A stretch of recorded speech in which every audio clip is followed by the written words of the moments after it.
बहुत important topic है, बहुत ध्यान से सुनना। आर्टिक काउंसिल की यहां पर बात करेंगे हम लोग, स्पेशली आर्टिक पॉलिसी की बात करेंगे, राइट।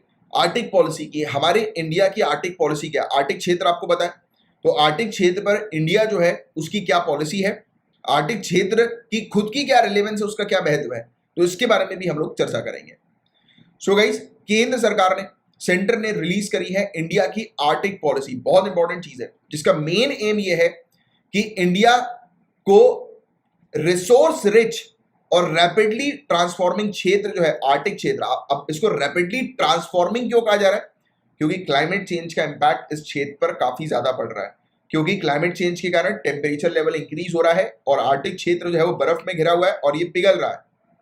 तो रैपिडली ट्रांसफॉर्मिंग रीजन और रिसोर्स रिच क्यों कहा जा रहा है? क्योंकि इस क्षेत्र में सबसे ज्यादा नेचुरल रिसोर्सेज हैं। आपको पता है, जो बर्फ के नीचे ढके हुए हैं, जिस पर अभी तक ह्यूमन ने जाकर एक्सप्लोरेशन नहीं किया, उस क्षेत्र पर जाकर एक्सप्लॉइटेशन नहीं किया, राइट, बट बहुत ज्यादा भारी मात्रा में वहां पर रिसोर्सेज है। प्लस इसमें जो चीज मेंशन नहीं है, एक और चीज आप मेंशन करेंगे कि ये जो बर्फ पिघल रही है, टेम्परेचर लेवल इंक्रीज होने के कारण, क्लाइमेट चेंज के कारण ग्लेशियर्स, आइस शीट्स जो मेल्ट हो रही हैं, हो सकता है कि इसके नीचे सिर्फ नेचुरल रिसोर्सेज ही ना हो, काफी सारी डिजीजेस भी हो, काफी सारी बीमारियां भी हो, काफी सारे वायरसेस भी हो जो निकल सकते हैं और वो ह्यूमन पॉपुलेशन, इस पूरे एनवायरनमेंट को डैमेज कर सकते हैं। तो ऐसा भी वार्निंग जो है वो साइंटिस्ट, रिसर्चर ने ऑलरेडी ऑफिशियली दे चुकी है। जो चीज मैं आपको बता रहा हूं ऐसे ही नहीं बता रहा हूं, ये प्रॉपर आर्टिकल्स में ये चीज जो है वो ऑलरेडी मेंशन थी। तो ये वाली चीज भी यहां पर इस आर्टिकल में नहीं लिखी हुई है, आप अपने पीडीएफ पर इस चीज को ऐड भी कर लीजिएगा, आपका आंसर बहुत अच्छा बनेगा। यहां तक बात क्लियर कि केंद्र सरकार जो है वो, उसने इंडिया की आर्टिक पॉलिसी जो है वो रिलीज करी है। उसका मेन एम क्या था कि रिसोर्स रिच क्षेत्र जो है उस पर इंडिया का कॉपरेशन, और भी ज्यादा भागीदारी, पार्टिसिपेशन, सहयोग, और जो रैपिडली जो क्षेत्र ट्रांसफॉर्म हो रहा है वो क्यों रैपिडली ट्रांसफॉर्म हो रहा है, तो उसकी भी अंडरस्टैंडिंग हमारी डेवलप हो गई है।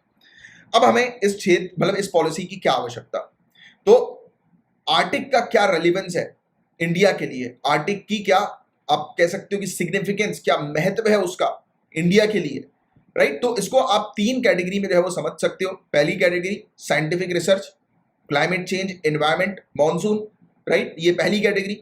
क्लाइमेट चेंज से रिलेटेड उस पर हम लोग को रिसर्च करनी है, हमारे साइंटिस्ट रिसर्चर को रिसर्च जो है वो करनी है।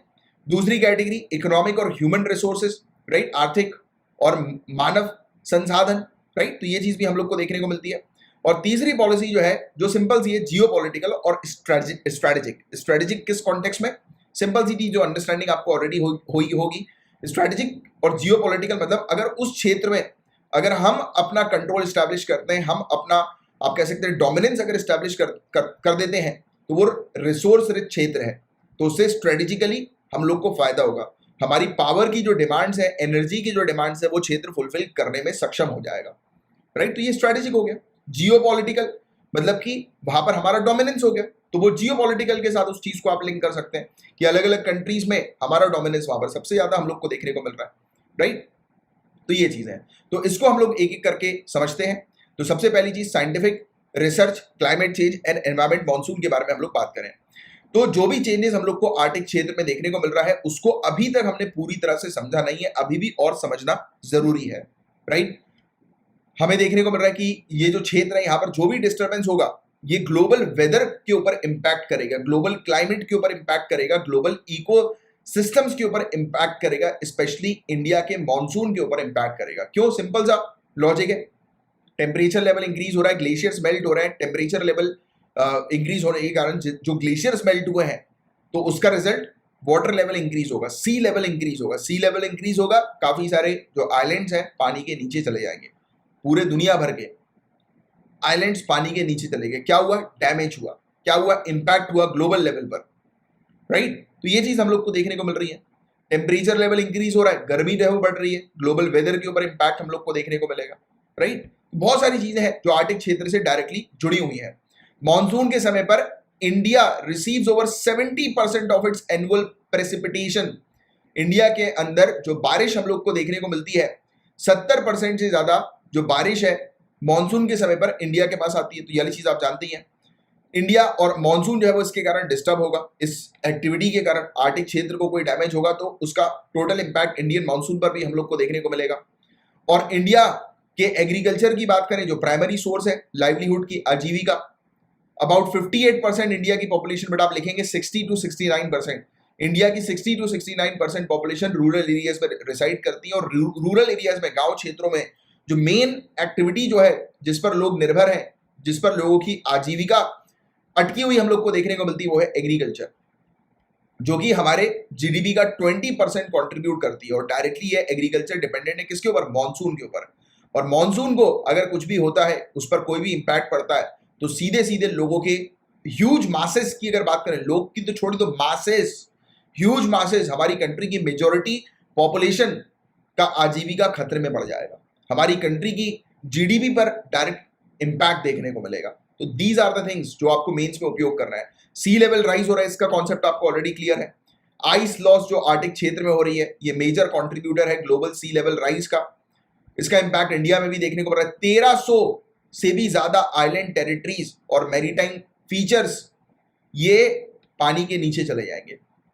हिमालय की बात करें, आर्टिक और हिमालय जो है वो इंटरकनेक्टेड है, सिमिलर इश्यूज हैं, क्योंकि टेम्परेचर लेवल राइज होगा, हिमालय भी जो है वो मेल्ट होंगे, राइट। आर्टिक मेल्ट डाउन जो हम लोग को देखने को मिलेगा, जब आर्टिक क्षेत्र में जब धीरे धीरे करके मेल्टिंग होगी क्लाइमेट चेंज के कारण, उसको अगर साइंटिस्ट रिसर्चर प्रॉपर तरीके से रीड करेंगे, स्टडी करेंगे, तो ऑब्वियस ही बात है सेम मेल्टिंग जो है वो हिमालय के ग्लेशियर में भी हो रही है। तो आर्टिक क्षेत्र को समझकर हम अपने हिमालय में जो ग्लेशियल मेल्टिंग हो रही है उसको भी समझ सकेंगे, राइट। और हिमालय जो इसको थर्ड पोल कहा जाता है, क्यों थर्ड पोल इसको कहा जाता है? क्योंकि सबसे ज्यादा बर्फ नॉर्थ पोल साउथ पोल के बाद हिमालय में हम लोग को देखने को मिलती है। और ना ही सिर्फ बर्फ, फ्रेश वाटर का रिजर्व, क्योंकि ग्लेशियर जो होते हैं वो फ्रेश वाटर के रिजर्व के तौर पर हम लोग को देखने को मिलते हैं। तो लार्जेस्ट फ्रेश वाटर का reserve north pole south pole के बाद जो है वो तीसरे नंबर पर हिमालय पर है। तो ये वाला पॉइंट भी आप थोड़ा सा ध्यान में रखिएगा। इसके अलावा आर्टिक क्षेत्र की स्टडी करना बहुत ही ज्यादा महत्वपूर्ण है इंडियन साइंटिस्ट के लिए, राइट, क्योंकि हिमालय से लिंक करो आर्टिक क्षेत्र को, same condition, that's why we have to study Arctic for our Himalayas, for protecting, conserving our Himalayas, right? तो पहले पॉइंट ये क्लियर। दूसरा पॉइंट, इंपॉर्टेंट पॉइंट, इकोनॉमिक और ह्यूमन रिसोर्स। इकोनॉमिक किस कॉन्टेक्स्ट में? मिनरल, वहां पर हाइड्रोकार्बन है, वहां पर मिनरल्स हैं, वहां पर फॉसिल फ्यूल्स हम लोग को देखने को मिल रहे हैं, जो कि हजारों लाखों सालों से जो है वो गड़े हुए हैं, सदियों से गड़े हुए हैं, राइट, और वो अभी तक अनटच्ड हैं। भारी मात्रा में यहाँ पर आपको कोल, जिप्सम, डायमंड्स, काफी सारी चीजें मिल जाएंगी, जिंक, लेड, गोल्ड, क्वार्ट्ज। अब एक प्लेसर भी है, प्लेसर माइनिंग होती है गाइस, प्लेसर माइनिंग, तो प्लेसर गोल्ड है ये। प्लेसर माइनिंग का मतलब जैसे कि सोने की अगर हम बात करें या दूसरे इस प्रकार के हम रिजर्व की बात करें, तो ऐसा कुछ रिजर्व जो हम लोग को देखने को मिलता है जिसकी माइनिंग वगैरह की जाती है, मतलब भारी मात्रा में जो एलिमेंट्स वगैरह जो होते हैं जिनकी हम लोग माइनिंग करते हैं, जो भारी मात्रा में रखे रहते हैं, रिजर्व जिनका रहता है गोल्ड जैसा।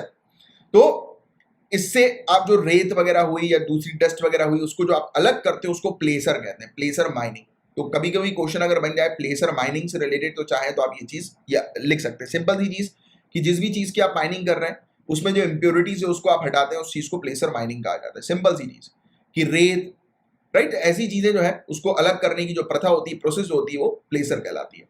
और आपको एक और फैक्ट बता दूं, Greenland alone possesses about a quarter of world's rare earth reserves. Greenland याद रखना, जब भी क्वेश्चन आए रेयर अर्थ रिजर्व के बारे में या रेयर अर्थ मेटल के बारे में, सबसे ज्यादा कहां पर है, तो ग्रीनलैंड आप ध्यान में रखिएगा। 25% से भी ज्यादा ग्रीनलैंड पर आपको रेयर अर्थ रिजर्व जो है वो देखने को मिल जाएगा। हालांकि रशिया में भी है, भारी मात्रा में, भारी क्वांटिटी में हम लोग को देखने को मिलता है, राइट। इवन चाइना भी है। हमारे इंडिया की बात करें, इंडियन ओशन पर भी आपको मिलता है, राइट।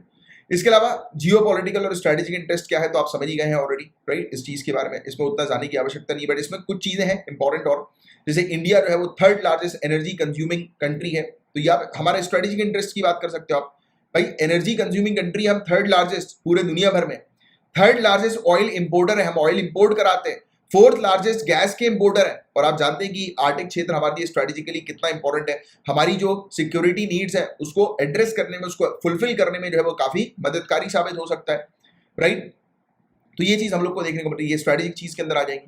बाकी ये बहुत इंपॉर्टेंट है, इंडिया की आर्टिक पॉलिसी के अंदर 6 पिलर्स टोटल हम लोग को देखने को मिलते हैं। ये 6 पिलर जो है वो कौन से हैं? इस पॉलिसी के साइंस एंड रिसर्च, विज्ञान और अनुसंधान, economic and human development cooperation, आर्थिक और मानव विकास सहयोग, क्लाइमेट एंड एनवायरमेंटल प्रोटेक्शन, जलवायु और पर्यावरण संरक्षण, ट्रांसपोर्टेशन एंड कनेक्टिविटी, परिवहन और connectivity, governance and international cooperation, शासन और अंतर्राष्ट्रीय सहयोग, नेशनल कैपेसिटी बिल्डिंग, राष्ट्रीय क्षमता निर्माण। तो ये 6 पिलर्स हम लोग को इस पॉलिसी के देखने को मिलते हैं, जो आपको थोड़ा सा ध्यान में रखना है, बहुत इंपॉर्टेंट है। इस पॉलिसी का ऑब्जेक्टिव क्या है, तो ये चीज आपको ऑलरेडी पता ही लगी गई होगी। हमारी नेशनल कैपेबिलिटीज और competencies, science, exploration, climate, environmental protection, maritime, economic cooperation. तो आर्टिक क्षेत्र के साथ ये सब जो एरियाज हैं, इनको हम लोग को मजबूत करना है।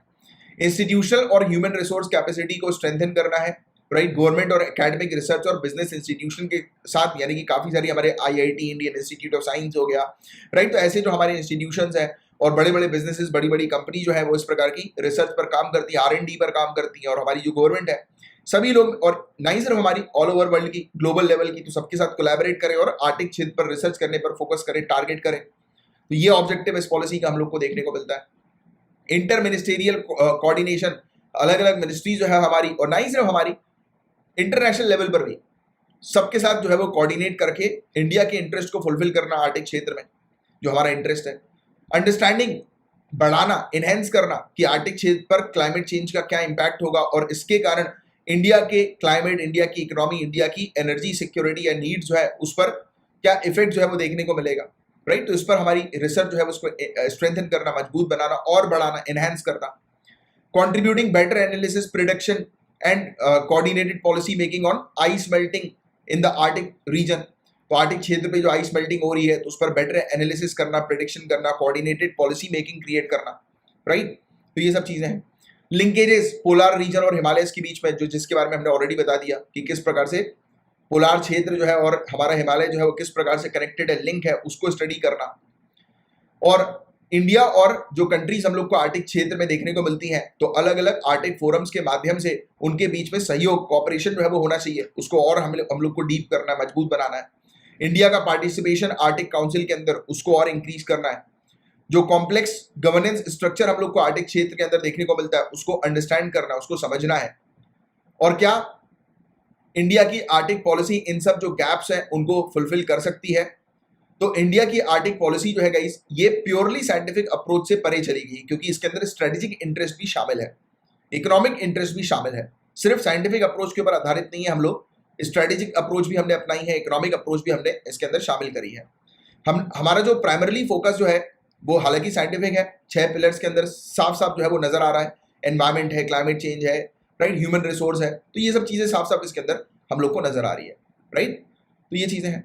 और बाकी फंडिंग की बात करें तो पॉलिसी के अंदर डिक्लेयर किया गया है कि इम्प्लीमेंटेशन जो है वो किस चीज के आधार पर हम लोग को देखने को मिलेगा, कि कितना रिसोर्स किस कंट्री के पास जा रहा है, किस कंट्री के पास कितना, या फिर कितना एक्सप्लोरेशन हो रहा है, उस प्रकार से एक्सप्लोरेशन के हिसाब से आप फंडिंग करें आर्टिक क्षेत्र में, राइट। या इस पॉलिसी को फुलफिल बनाने में जितना वहां से बेनिफिट मिल रहा है उसके अकॉर्डिंग फंडिंग जो है वो की जाए, राइट। मल्टी डिसिप्लिनरी अप्रोच जो है वो अपनानी है, उसको बढ़ावा देना है आर्टिक क्षेत्र में, right. Budgetary support to India scientific Arctic endeavours, मतलब होप यही किया जा रहा है कि हमारा जो साइंटिफिक जो एरिया है, जो रिसर्च करेंगे हम लोग साइंटिफिक आधार पर, तो उस पर हम फंडिंग करें, उस पर हम R&D करें, और उसके बाद फिर जो भी एक्सप्लोरेशन होता है उस हिसाब से हम लोग अपनी फंडिंग जो है वो बढ़ाते रहें, राइट। तो टोटली कि जितना हमें बेनिफिट मिलेगा उस हिसाब से हम फंडिंग जो है अपनी इंक्रीज करते रहेंगे।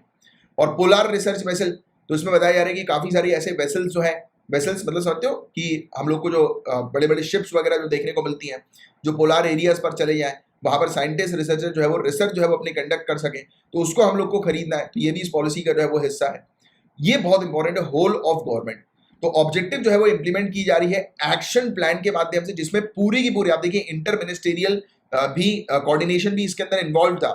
तो प्रॉपर तरीके से एक्शन प्लान लाया जाएगा, गवर्नेंस रिव्यू मैकेनिज्म होगा, inter ministerial empowered Arctic policy group जो है वो तैयार किया जाएगा, राइट, जो कि इन सब चीजों पर काम करेगा, बेटर तरीके से एनालिसिस होगी, प्रिडिक्शन होगा, कोऑर्डिनेटेड अप्रोच होगी, और इसी के तहत स्ट्रेटेजिक मिलिट्री और इकोनॉमिक इंटरेस्ट जो है वो हम लोग अचीव कर पाएंगे, राइट, या फुलफिल कर पाएंगे हमारे।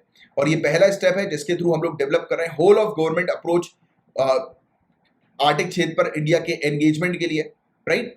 और इसके अलावा पॉलिसी जो है उसके मल्टीप्लायर इफेक्ट भी हम लोग को देखने को मिलेंगे। मेन फोकस तो रखा है हमने हालांकि साइंटिफिक रिसर्च के ऊपर, राइट, स्पेशली मानसून हो गया, क्लाइमेट चेंज हो गए आर्टिक क्षेत्र के अंदर, अलग अलग स्टडीज जो है वो जो जिसके बारे में हमने ऑलरेडी बात करी ली है कि स्टडीज जो है वो डिपेंड करनी है हम लोग को, राइट, कि किस प्रकार से लिंकेजेस हम लोग को देखने को मिलते हैं हिमालयस में और आर्टिक क्षेत्र में, राइट। तो ये सब चीजें इसके अंदर इंक्लूड की गई हैं। तो R&D भी है, हमारे इकोनॉमिक इंटरेस्ट भी शामिल किए हैं, स्ट्रेटेजिक इंटरेस्ट भी इसके अंदर जो है वो शामिल किया हुआ है, राइट। और कोऑर्डिनेशन कॉपरेशन ना ही सिर्फ इंडिया के अंदर मिनिस्ट्रीज के बीच में बल्कि इंटरनेशनल लेवल पर भी, राइट। तो ये चीज है, इंडिया की आर्टिक पॉलिसी बहुत इंपॉर्टेंट टॉपिक है प्रीलिम्स मेंस दोनों के लिए, और यूपीएससी का one of the favourite topic है। तो इस चीज को आप थोड़ा ध्यान रखिएगा अच्छे से, राइट।